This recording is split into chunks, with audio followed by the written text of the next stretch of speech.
गुरुर्ब्रह्मा गुरुर्विष्णु गुरुर्देवो महेश्वरः गुरुर्साक्षात् परब्रह्म तस्मै श्री गुरुवे नमः। ॐ गजाननं भूतगणाधिसेवितं कपितजम्बुफलचारुभक्षणं उमासुतं शोकविनाशकारिकं नमामि विघ्नेश्वरपादपङ्कजं। सच्चिदानन्दरूपाय विश्वोत्पत्त्यादिहेतवे तापत्रे विनाशाय श्रीकृष्णाय वयं नमः। बोलो वृंदावन बिहारी लाल की जय, बोलो बांके बिहारी लाल की जय। आज हम आपको श्रीमद् भागवत महापुराण में सुनाएंगे देव ऋषि नारद जी का भगवान की ग्रहचर्या को देखना। सो आप सभी मन को एकाग्र करते हुए शांतिपूर्वक कथा को श्रवण करेंगे और धर्म लाभ प्राप्त करेंगे। धर्म लाभ प्राप्त का मतलब क्या है कि आपके जीवन में कोई परेशानी चल रही है, वो परेशानी दूर हो। आपका मन खिन्न है तो वो मन हैप्पी में कैसे बदला जाए, मनुष्य का मन कैसे बदला जाए। जैसे मौसम कब बदल जाता है, इंसान कब बदल जाता है पता नहीं चलता। ऐसी जब हम कथा को सुनते हैं तो कब दुख जो है सुख में चेंज हो जाते हैं आपको भी नहीं पता चलता। तभी तो कहते हैं कि ध्यान से सुनो, क्योंकि ध्यान से सुनने वाला ही उस परम गति को प्राप्त करता है। तो श्री सुखदेव जी कहते हैं कि परीक्षित, जब देव ऋषि नारद जी ने सुना कि भगवान श्री कृष्ण ने नरकासुर अर्थात भौमासुर को मारकर अकेले ही हजारों राजकुमारियों के साथ विवाह कर लिया है, तब उनके मन में भगवान के रहन सहन देखने की अभिलाषा बढ़ गई। वे सोचने लगे, ओहो ये कितने आश्चर्य की बात है कि भगवान श्री कृष्ण ने एक ही शरीर से एक ही समय 16,000 महलों में अलग अलग 16,000 राजकुमारियों का पाणी ग्रहण किया है। देव ऋषि नारद जी इस उत्सुकता से प्रेरित होकर भगवान की लीला देखने के लिए द्वारका आ पहुँचे। वहाँ के उपवन और उद्यान खिले हुए रंग बिरंगे पुष्पों से लदे वृक्षों से परिपूर्ण थे। उन पर तरह तरह के पक्षी चहक रहे थे और भौरे गुंजार कर रहे थे। निर्मल जल से भरे सरोवरों में नीले, लाल और सफ़ेद रंग के भांति भांति के कमल खिले हुए थे। कुमुद कोई और नवजात कमलों की मानो भीड़ ही लगी हुई थी। उनमें हंस और सारस कलरव कर रहे थे। द्वारकापुरी में स्फटिक मणि और चांदी के 9 लाख महल थे। वे फर्श आदि में जड़ी हुई महामरकत मणि पन्ने के प्रभाव से जगमगा रहे थे और उनमें सोने तथा हीरो की बहुत सी सामग्रियां शोभायमान थीं। उसके राजपथ, बड़ी बड़ी सड़कें, गलियां, चौराहे और बाजार बहुत ही सुंदर सुंदर थे। घुड़साल आदि पशुओं के रहने के स्थान, सभा भवन और देव मंदिरों के कारण उसका सौंदर्य और भी चमक उठा था। उसकी सड़कों चौक, गली और दरवाजों पर छिड़काव किया गया था। छोटी छोटी झंडियाँ और बड़े बड़े झंडे जगह जगह फहरा रहे थे, जिसके कारण रास्तों पर धूप नहीं आ पाती थी। उसी द्वारकापुरी में भगवान श्री कृष्ण का बहुत ही सुंदर अंतःपुर था। बड़े बड़े लोकपाल उसकी पूजा प्रशंसा किया करते थे। उसका निर्माण करने में विश्वकर्मा ने अपना सारा कला कौशल, सारी कारीगरी लगा दी थी। उस अंतःपुर रनिवास में भगवान की रानियों के 16,000 से अधिक महल शोभायमान थे। उनमें से एक बड़े भवन में देवऋषि नारद जी ने प्रवेश किया। उस महल में मूंगों के खंभे, वैदुर्य के उत्तम उत्तम छज्जे तथा इंद्रनील मणि की दीवारें जगमगा रही थी और वहाँ की गछें भी ऐसी इंद्र नील मणियों से बनी हुई थी जिनकी चमक किसी प्रकार कम नहीं होती। विश्वकर्मा ने बहुत से ऐसे चंदोबे बना रखे थे जिसमें मोती की लड़ियों की झालरें लटक रही थी। हाथी दांत के बने हुए आसन और पलंग थे जिनमें श्रेष्ठ श्रेष्ठ मणि जड़ी हुई थी। बहुत सी दासियां गले में सोने का हार पहने और सुंदर वस्त्रों से सुसज्जित होकर तथा बहुत से सेवक भी जामा, पगड़ी और सुंदर सुंदर वस्त्र पहने तथा जड़ाओं, कुंडल धारण किए अपने अपने काम में व्यस्त थे और महल की शोभा बढ़ा रहे थे। अनेकों रतन प्रदीप अपनी जगमगाहट से उसका अंधकार दूर कर रहे थे। अगर की धूप देने के कारण झरोकों से धुआं निकल रहा था। उसे देखकर रंग बिरंगे मणि में छज्जों पर बैठे हुए मोर बादलों के भ्रम से कोक कोक कर नाचने लगते। देवऋषि नारद जी ने देखा कि भगवान श्री कृष्ण उस महल की स्वामिनी रुक्मणी के साथ बैठे हुए हैं और वे अपने हाथों भगवान को सोने की डांडी वाले चवर से हवा कर रही हैं। यद्यपि उस महल में रुक्मणी जी के समान ही गुण, रूप, अवस्था और वेश भूषा वाली सहस्त्रों दासियां भी हर समय विद्यमान रहती थीं। नारद जी को देखते ही समस्त धार्मिकों के मुकुटमणि भगवान श्री कृष्ण रुक्मणी जी के पलंग से सहसा उठ खड़े हुए। उन्होंने देवऋषि नारद के युगल चरणों में मुकुट युक्त सिर से प्रणाम किया और हाथ जोड़कर उन्हें अपने आसन पर बैठाया। परीक्षित, इसमें संदेह नहीं है कि भगवान श्री कृष्ण चराचर जगत के परम गुरु हैं और उनके चरणों का धोवन गंगा जल सारे जगत को पवित्र करने वाला है। फिर भी वे परम भक्त वत्सल और संतों के परम आदर्श उनके स्वामी हैं।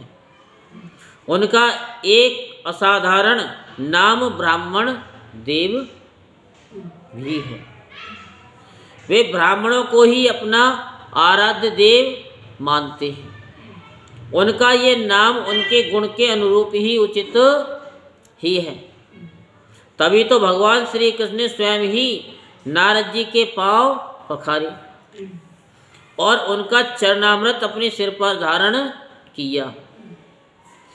नर शिरोमणि, नर के सखा, सर्वदर्शी पुराण पुरुष भगवान नारायण ने शास्त्रोक्त विधि से देव ऋषि नारद शिरोमणि भगवान नारद जी की पूजा की। इसके बाद अमृत से भी मीठे किंतु थोड़े शब्दों में उनका स्वागत सत्कार किया और फिर कहा, प्रभु आप तो स्वयं समग्र ज्ञान, वैराग्य, धर्म, यश, श्री और ऐश्वर्य से परिपूर्ण है, आपकी हम क्या सेवा करें। ये कौन कह रहे हैं? तो देव ऋषि नारद जी ने कहा कि भगवान आप समस्त लोकों के एकमात्र स्वामी हैं। आपके लिए कोई नई बात नहीं है कि आप अपने भक्तजनों से प्रेम करते हैं और दुष्टों को दंड देते हैं। परम यशस्वी प्रभु, आपने जगत की स्थिति और रक्षा के लिए समस्त जीवों का कल्याण करने के लिए स्वेच्छा से अवतार ग्रहण किया है। भगवान ये बात हम भली भांति जानते हैं। ये बड़े सौभाग्य की बात है कि आज मुझे आपके चरण कमलों के दर्शन हुए हैं।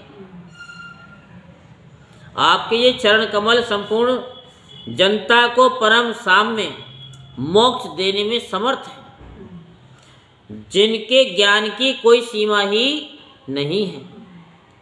वे ब्रह्मा, शंकर और सदा सर्वदा अपने हृदय में उनका चिंतन करते रहते हैं। वास्तव में वे श्री चरण ही संसार रूप कुएं में गिरे हुए लोगों को बाहर निकलने के लिए अवलंबन है। आप ऐसी कृपा कीजिए कि आपके उन चरण कमलों की स्मृति सर्वदा बनी रहे और मैं चाहे जहाँ जैसे रहूं उनके ध्यान में तन्मय रहूं। परीक्षित, इसके बाद देवर्षि नारद जी योगेश्वरों के भी ईश्वर भगवान श्री कृष्ण के योग माया का रहस्य जानने के लिए उनकी दूसरी पत्नी के महल में गए। वहाँ उन्होंने देखा कि भगवान श्री कृष्ण अपनी प्राण प्रिया और उद्धव जी के साथ चौसर खेल रहे हैं। वहाँ भी भगवान ने खड़े होकर उनका स्वागत किया, आसन पर बैठाया और विविध सामग्रियों द्वारा बड़ी भक्ति से उनकी अर्चा पूजा की। इसके बाद भगवान ने नारद जी से अनजान की तरह पूछा, आप यहाँ कब पधारे? आप तो परिपूर्ण आत्मा राम आप्त काम हैं और हम लोग हैं अपूर्ण। ऐसी अवस्था में भला हम आपकी क्या सेवा कर सकते हैं? फिर भी ब्रह्म स्वरूप नारद जी, आप कुछ न कुछ आज्ञा अवश्य कीजिए और हमें सेवा का अवसर देकर हमारा जन्म सफल कीजिए। नारद जी ये सब देख सुनकर चकित और विस्मित हो रहे थे। वे वहाँ से उठकर चुपचाप दूसरे महल में चले गए। उस महल में भी देवर्षि नारद जी ने देखा कि भगवान श्री कृष्ण अपने नन्हे नन्हे बच्चों को दुलार रहे हैं। वहाँ से फिर दूसरे महल में गए तो क्या देखते हैं कि भगवान श्री कृष्ण स्नान की तैयारी कर रहे हैं। इसी प्रकार देवर्षि नारद जी ने विभिन्न महलों में भगवान को भिन्न भिन्न कार्य करते देखा। कहीं वे यज्ञ कुंडों में हवन कर रहे हैं तो कहीं पंच महायज्ञों से देवता आदि की आराधना कर रहे हैं, कहीं ब्राह्मणों को भोजन करा रहे हैं तो कहीं यज्ञ का अवशेष स्वयं भोजन कर रहे हैं, कहीं संध्या कर रहे हैं तो कहीं मौन होकर गायत्री का जप कर रहे हैं, कहीं हाथों में ढाल तलवार लेकर उनको चलाने के पैतरे बदल रहे हैं, कहीं घोड़े हाथी अथवा रथ पर सवार होकर श्री कृष्ण विचरण कर रहे हैं। कहीं पलंग पर सो रहे तो कहीं बंदी जन उनकी स्तुति कर रहे हैं। किसी महल में उद्धव आदि मंत्रियों के साथ किसी गंभीर विषय पर परामर्श कर रहे हैं तो कहीं उत्तमोत्तम वारांगनाओं से घिरकर जल क्रीड़ा कर रहे हैं, कहीं श्रेष्ठ ब्राह्मणों को वस्त्राभूषण से सुसज्जित गौओं का दान कर रहे हैं तो कहीं मंगलमय इतिहास पुराणों का श्रवण कर रहे हैं, कहीं किसी पत्नी के महल में अपनी प्राण प्रिया के साथ हास विनोद की बातें करके हंस रहे हैं तो कहीं धर्म का सेवन कर रहे हैं तो कहीं अर्थ का सेवन कर रहे हैं, धन संग्रह और धन वृद्धि के कार्य में लगे हुए हैं तो कहीं धर्मानुकूल भ्रष्टोचित विषयों का उपभोग कर रहे हैं, कहीं एकांत में बैठकर प्रकृति से अतीत पुराण पुरुष का ध्यान कर रहे हैं तो कहीं गुरुजनों को इच्छित भोग सामग्री समर्पित करके उनकी सेवा शुश्रूषा कर रहे हैं। देव ऋषि नारद जी ने देखा कि भगवान श्री कृष्ण किसी के साथ युद्ध की बातें कर रहे हैं, किसी के साथ संधि की, कहीं भगवान बलराम जी के साथ बैठकर सत्पुरुषों के कल्याण के बारे में विचार कर रहे हैं, कहीं उचित समय पर पुत्र और कन्याओं का उनके सदृश पत्नी और बरों के साथ बड़ी धूमधाम से विधिवत विवाह कर रहे हैं, कहीं घर में कन्याओं को विदा कर रहे हैं तो कहीं बुलाने की तैयारी में लगे हुए हैं। योगेश्वर भगवान श्री कृष्ण के इन विराट उत्सवों को देखकर सभी लोग विस्मित चकित हो जाते थे तो कहीं बड़े बड़े यज्ञों के द्वारा समस्त देवताओं का यजन पूजन और कहीं कुएं बगीचे तथा मठ आदि बनवाकर इष्ट पूर्ता धर्म का आचरण कर रहे हैं, कहीं श्रेष्ठ यादवों से घिरे हुए सिंधु देशीय घोड़े पर चढ़कर मृगया कर रहे हैं और उसमें यज्ञ के लिए मेढे पशुओं का ही वध कर रहे हैं और कहीं प्रजा में तथा अंतःपुर के महलों में वेश बदलकर छिपे रूप से सबका अभिप्राय जानने के लिए विचरण कर रहे हैं। क्यों ना हो भगवान योगेश्वर जो हैं। परीक्षित इस प्रकार मनुष्य की सी लीला करते हुए ऋषिकेश भगवान श्री कृष्ण की योग माया का वैभव देखकर देव ऋषि नारद जी मुस्कुराते हुए उनसे कहा। अब क्या कहा ये हम आपको बात बताएंगे। ये भगवान जगह जगह दिखाई दिए नारद जी को, तो क्या आपने सोचा कि ये भगवान है कौन, बताइए। जो कथा वो इसमें चलने दो। तो हमें तो ये समझ रहा है कि जो वो लीला दिखा रहे हैं, एक साधारण बनकर वो हर कार्य कर रहे हैं, तो यही चीज़ है कि मनुष्य के रूप में जो कर रहे हैं, तो जो जीव है वो अलग अलग, हर जीव में वो एक परमात्मा का ही वो है, सब कुछ एक ज्ञान जो अपने तरीके से करते हैं हर कार्य, लेकिन वो जीव जो है अपने अंदर एक अहंकार ले आता है, लेकिन परमात्मा जो हर कार्य एक साधारण रूप में अपने को अज्ञान मान के सारे कार्य करके दिखा रहे हैं, वो मुझे ये समझ आया। आपके समझ में?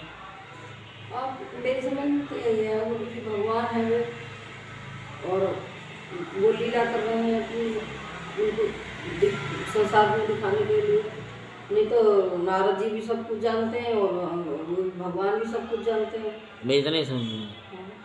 अब इनकी समझ में और आपकी समझ में सब में अंतर ही है।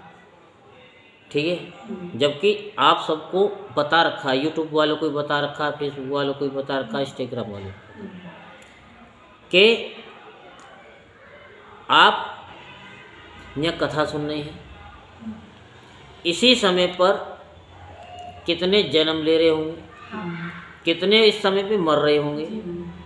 इस जन्म यानी इसी समय में कोई दांत मांज रहा होगा, इसी समय पर कोई ट्रेन में चढ़ रहा होगा, इसी समय पर कोई फ्लाइट में बैठ रहा होगा।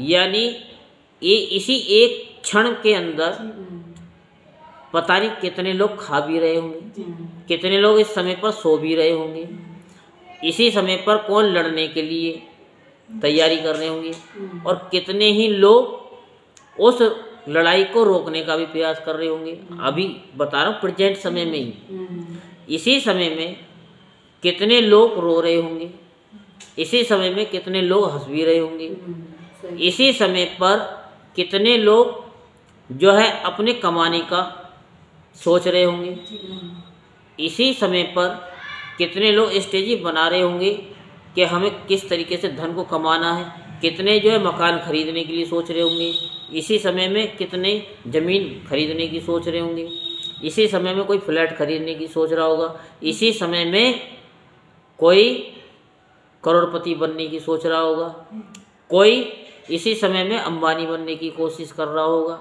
तो कोई इस समय पे शूटिंग कर रहा होगा, कोई इसी समय पर जो ना करने वाली चीज़ें वो भी कर रहा होगा। तो एक समय में अनगिनत कार्य हो रहे हैं, हो रहे।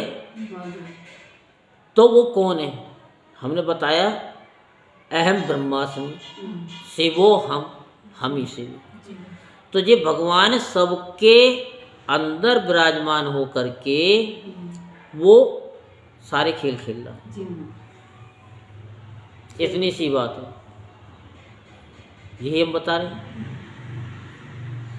तो ये लीला उनकी देख लो। अब जैसे कि ये वीडियो बन रही है, यही वीडियो अपलोड होने के बाद में यूट्यूब पे छोड़ दी जाए, जिन्होंने सब्सक्राइब किया होगा उन तक पहुंचेगी, जिन्होंने नहीं किया उन तक भी पहुंच जाएगी, देश में ही पहुंचेगी, विदेश में भी पहुंचेगी, इसकी कोई सीमा नहीं है। लेकिन जो किस्मत वाला होगा वही इसको क्लिक कर पाएगा। तो जब एक वीडियो कहाँ तक पहुँच जाती है, और हमारी ये वीडियो हम जो डालेंगे, यूट्यूब पे डालें, फेसबुक पे डालें, इंस्टाग्राम पे डालें, हमारे पास ही रहेगी और दुनिया में पहुँच जाएगी। वही बता रहे ईश्वर एक है, उनके रूप अनेक है, बनी एक वीडियो है, लेकिन यही आपके पता नहीं कहाँ तक पहुँच जाएगी। बिल्कुल ऐसी पहुँचेगी, ऐसी पहुँचेगी। ये तो नहीं सरिता जी के लिए अलग, शांता जी के लिए अलग, सारी एक ही पहुँचेगी। तो इसका क्या मतलब है कि ईश्वर एक है और उनके रूप अनेक हैं। तो ये जब सॉफ्टवेयर ने इस एक कथा को इतनी जगह डिवाइड कर दिया, जो ओरिजिनल है वो तब भी यही है और सबके पास ओरिजिनल ही पहुंच रही है, उसमें कोई अंतर भी नहीं है। तो क्या है ये जो नारद जी उनके वैभव को देखने के लिए गए, यही हम लोगों की सोच है। हम एक दूसरे का वैभव देखते हैं, लेकिन जो तुम्हारे अंदर खजाना छुपा हुआ है, जो वैभव छुपा हुआ है, उसे प्रकट करने का नाम ही नहीं लेते। तो यही तो हमको सोचना है कि गुरु गुरु ही होता है, चेला चेला ही होता है। यही तो हम बताते हैं कि गुरु और शिष्य जब दोनों एक हो जाएंगे तो कोई शिष्य नहीं है, कोई गुरु नहीं है, सारे ही गुरु हैं, बराबर हैं। तो हमें क्या देखना, अपना वैभव देखना है। तो भगवान सब जगह अलग अलग लीला कर रहे हैं। तो यही पंचभौतिक शरीर जो हमारा है वो सबके अंदर है, वो पता नहीं कहाँ लीला कर रहा है बैठ करके। वही अंश तुम्हारे अंदर है, वही इनके अंदर है। अब ये तो नहीं कि अगर सुई इनके चुभोगी तो इनके दर्द नहीं होगा। तुम्हारे सुई चुभाई जाएगी तो दर्द नहीं होगा। दर्द वही है, एक ही दर्द है, और सबके अंदर वही है। सबके आँखें, सबकी नाक है, सबके मुंह है, सबके दांत है, क्या नहीं है, सबके अंदर वही है। किसी में कोई स्पेशल नहीं है, भगवान ने कि स्पेशल बनाया, बस ये सोच है। इस सोच में किसी की सोच अलग है, किसी की सोच अलग है। तो ये क्या है, ये अंतर भी हम लोगों ने किया है। पढ़ाने वाले तो टीचर एक ही है, पढ़ने वाले भी सारे एक ही हैं, लेकिन कोई कहाँ से सोच चलती है, किसी की कहाँ से चलती है। और गुरु कहते हैं कि जहाँ से तुम खड़े हो जाओ ना, वहीं से लाइन शुरू हो जाए। गुरु का काम यही है कि पीछे मत रहो, आगे। मैं अपने पल्ले से नहीं कह रहा हूँ, श्री कृष्ण भगवान ने क्या कहा भोले बाबा का, वो पीछे बैठ गए थे भोले बाबा हैं, तो भोले बाबा ने कहा तुम पीछे क्यों बैठे हो, यही तो मेरा काम है, पीछे वाले को आगे करना, आगे वाले को पीछे करना।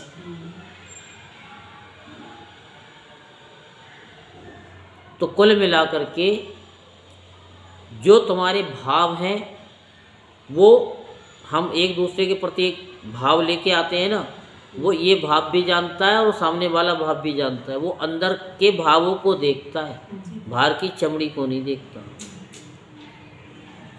तो नारद जी भी यही चीज़ बता रहे हैं कि मैं जहाँ भी गया वहाँ मुझे कृष्ण भगवान कहीं सोते मिले, कहीं गाते मिले, कहीं कुछ करते मिले। तो यही हम लोगों की दैनिक क्रिया है, कुछ ना कुछ करते रहना है। कोई भी व्यक्ति ऐसा नहीं है जो कि कुछ ना करता हो, हर क्षण वो कुछ ना कुछ करता रहता है। तो देव ऋषि नारद जी मुस्कुराते हुए उनसे कहा, मुस्कुराते हुए, क्योंकि वो जान गए कि ये सब कुछ परमात्मा की लीला है। तो योगेश्वर आत्म देव, आत्म देव का मतलब आत्मा का जो देव है, आपकी योग माया ब्रह्मा जी आदि बड़े बड़े मायावियों के लिए भी अगम्य है, परंतु हम आपकी योग माया का रहस्य जानते हैं। नारद जी कह रहे हम रहस्य जानते हैं, क्योंकि आपके चरण कमलों की सेवा करने से वह स्वयं ही हमारे सामने प्रकट हो गई है। देवताओं के भी आराध्य देव भगवान 14 भुवन आपके सुयश से परिपूर्ण हो रहे। अब मुझे आज्ञा दीजिए कि मैं आपकी त्रिभुवन पावनी लीला का गान करता हुआ उन लोकों में विचरण करूं।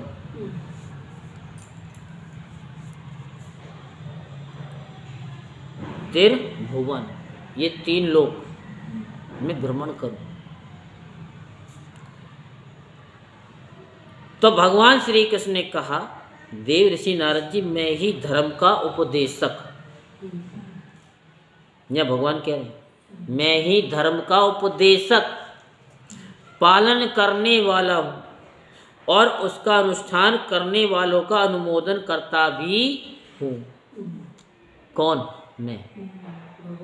इसीलिए संसार को धर्म की शिक्षा देने के उद्देश्य से ही मैं इस प्रकार धर्म का आचरण करता हूँ। मेरे प्यारे पुत्र, तुम मेरी ये योग माया देखकर मोहित मत होना, मोहित मत होना। श्री सुखदेव जी कहते हैं, इस प्रकार भगवान श्री कृष्ण गृहस्थोचित को पवित्र करने वाले श्रेष्ठ धर्मों का आचरण कर रहे थे, यद्यपि वे एक ही हैं। फिर भी देव ऋषि नारद जी ने उनको उनकी प्रत्येक पत्नी के महल में अलग अलग देखा। तो भगवान श्री कृष्ण की शक्ति अनंत है। उनकी योग माया का परम ऐश्वर्य बार बार देखकर देव ऋषि नारद के विस्मय और कौतूहल की सीमा न रही।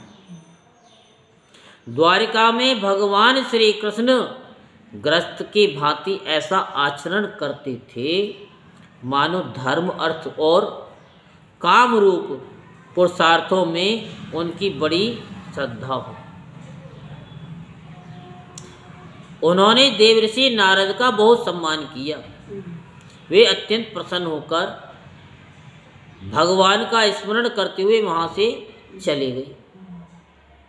राजन, भगवान नारायण सारे जगत के कल्याण के लिए अपनी अचिंत्य महाशक्ति योग माया को स्वीकार करते हैं और इस प्रकार मनुष्यों की सी लीला करते हैं।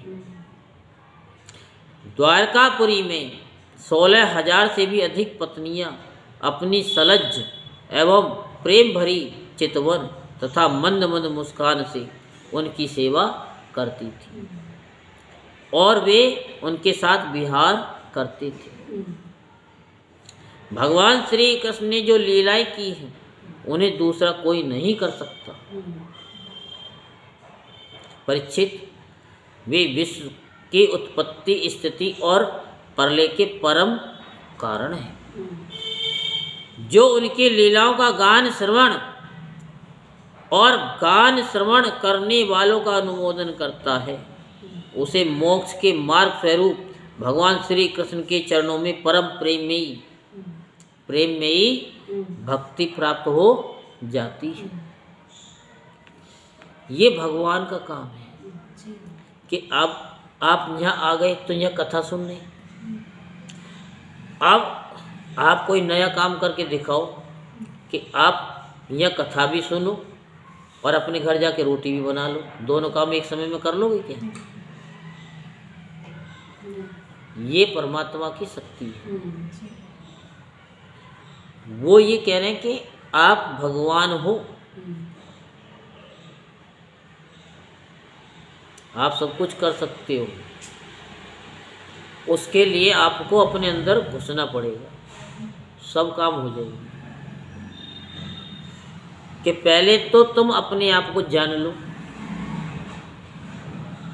जब अपने आप को जान लोगे तो फिर क्या कहोगे? तुलसीदास जी ने भी तो कुछ कहा है। क्या? एक तो ये कहा है कि सिया राम में सब जग जानी, सिया राम में, और एक पूरे संसार में भी कहा है। कुछ याद है? नहीं, याद करके बताना है, ठीक है? तो ऐसे ही कि हम जिधर भी देखते हैं उधर तू ही तू है? तुलसीदास जी ने कहा सब तुलसीदास अपने आप को जो जान लेता है, हाँ, तो वो बताया ना कि चश्मा जैसा भी दिखाई वैसा दिखाई दे। ऐसे जब अपने आप को वो कर लोगे तो सबके अंदर वो परमात्मा दिखाई देगा। बताया ना? वाला तुलसीदास चंद्र के साथ तिलक देत रही है ना। कोशिश करना, कल बताना, ठीक है? तो राधे राधे तो बोलना ही पड़ेगा। जय जय श्री राधेश्याम, जय जय श्री राधेश्याम, जय जय